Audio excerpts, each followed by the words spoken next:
dan waxaan ugu dhigay waxaan la dhaho siyaasadda amniga. siyaasadda amniga waxa waaye amnigii waddanka inaad sugtaa rabtaa oo ciidan aad dhisto at the same time ciidan dhisto dib u heshiisiinna gasho oo qabiiladiisa haystay iyo maxaa la dhahaa ummadihii kala duwanaa iyo waxaas aad kala dhex gasho ama sida loo yaqaan dowlad goboleedyada dowladda dhexe iyo dowlad goboleedyada.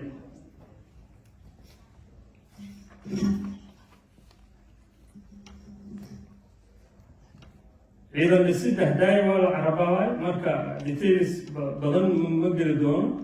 sidoo kale waxaa ka mid a roolka ay ku leeyihiin international community-ga. hadaaya waa la sheegay international community-ga iyo European Union idinka influence ay ku leedihiin diaspora haddaad tihiin inaad la xisaabtantaan muhiim waaye. Norway waa rool ay ku leedahay Soomaaliya inaad la xisaabtantaan muhiim waaye. UK, US, Turkey iyo wadamada deriska oo inii sheegay iyo wadamo loo yaqaano oo derisku ku jiraan troop contributing countries macnaha wadamada ka midka ciidamada AMISOM ama ATMIS, IGAD, African Union, Arab League, UN, waxaas oo dhan waxaa u baahan tahay marka dowlad markaa tahay inaad iska ilaaliso isku ilaaliso kana shaqaysato dowladnimadaadii ku shaqaysato. waxaas marka shaqooyin culus waaye oo badanaa qofka banaanka ka jooga ay la fududahayaan. hubka iyo rasaasta annaga markaa imaanayni hubka ma register garaysnayn, hubka soo dowladda ma register garaysnayn. so waxaan sameynay wax la dhaho weapons and ammunition management system oo ah macnaha hubka markuu soo dego waa la xiraynaa, waxaa la sameynaa waa la calaamadinaa ciidamada xoogga hadday tahay ciidamada xoogga loogu dhufan, ciidamada booliiska hadday tahay saasoo systemkii jiri jirayaan. ciidamadana mushaarkooda boorsooyina lagu qaadaa. ayagana waxaan sameynay system baan gelinay. hadda ciidanka 5 sano lasoo dhaafay mushaarkooda toos ugu dhaca akoonkooda, macnaha commander xadi kale ma jiro. macnaha arrimaha kale waa iska taqaanaan waxa waaye climate change caqabad waxaan macnaha threat assessment-ga waxyaalahan ku ogaanayba. cyber security caqabad inuunan ka ahaynaa umalaysaa Soomaaliya. ani waagii markii xasan sheekh madaxweynaha hadda jooga 1.0 macnaha tiisii hore markaas waa hay-adda Norwegian markaan ka garaynayo waxaa dhacday Nation Link company la dhaho telecom waa daatadooda oo dhan baa la tiray, waa lasoo ataagay daatada dhan waa la tiray. ma u malaynayo companygaas inuu kasoo kabsaday waagaas. I think 2013 and 14 year dowlad ka shaqaysay ma jirto inay arrintaa daba gasho oo xoojiso oo loo jawaabo arrintaas. macnaha today waa ogaan kartaa, waa traagarayn kartaa meesha lagaa soo weeraray. kulli waddan walbana dowladu leeyahay, dowladdaana dadka matali karto. haddaba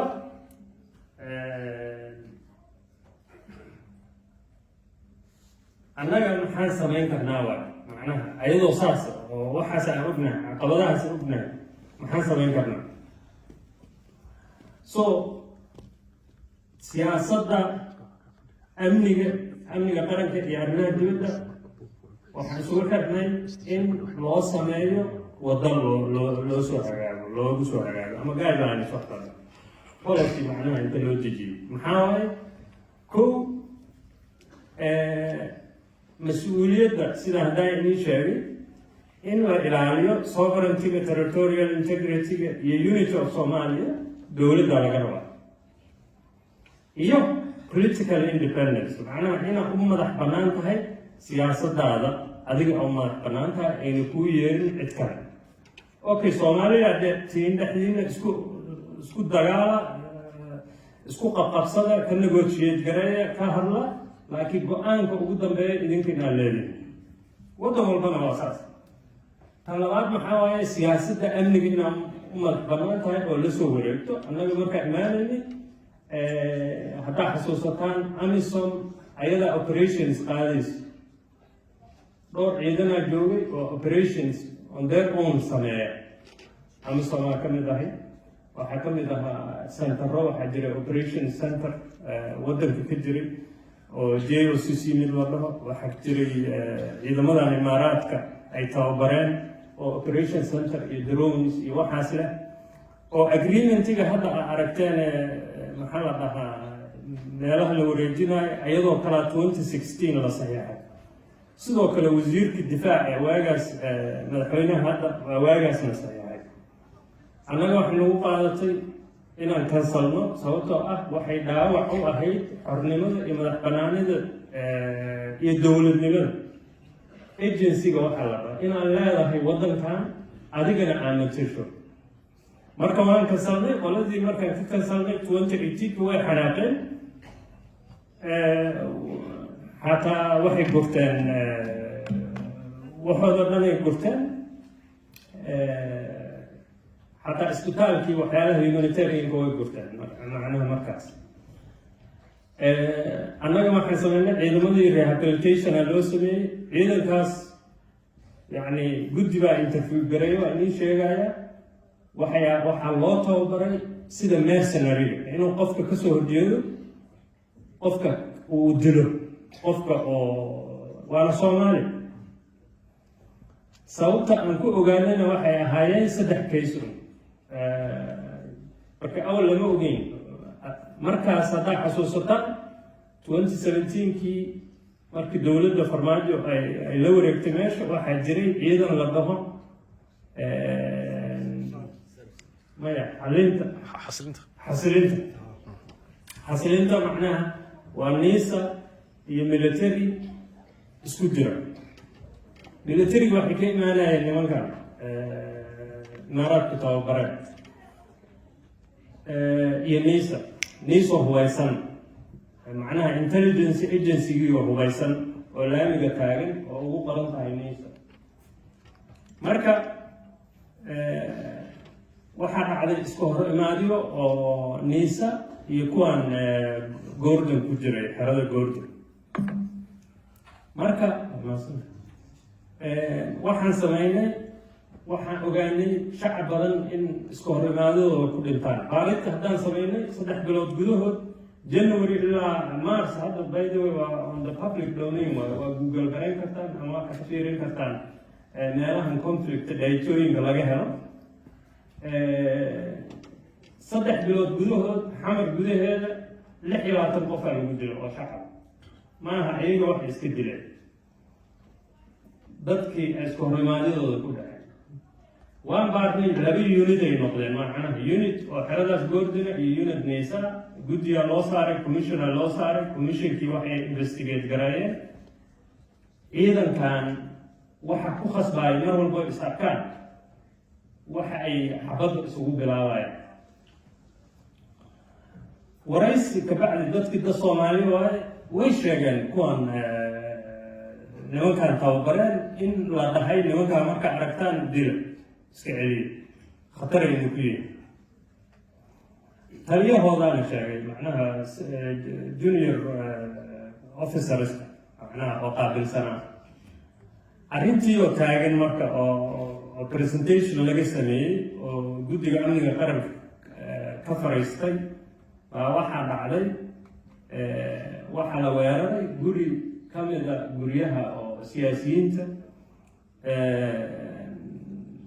waxaa galay ciidankaasaa galeen marka ciidankaas waxay u galeen waxay ahayd maybe 2 asbuuc ka hor waa nin siyaasi ah macnaha sidoo kale waxaa galay ciidanka dowladda oo niisada garabkii kala galeen oo xasilinta ahaa markay galeen ninkaas siyaasiga iyo kan kaleba isku reeray ahayn marka abaabul siyaasadeed ay ahayd yani kaasna in la galay within 2 weeks gudahood magaalada inay isla qarxdo camal.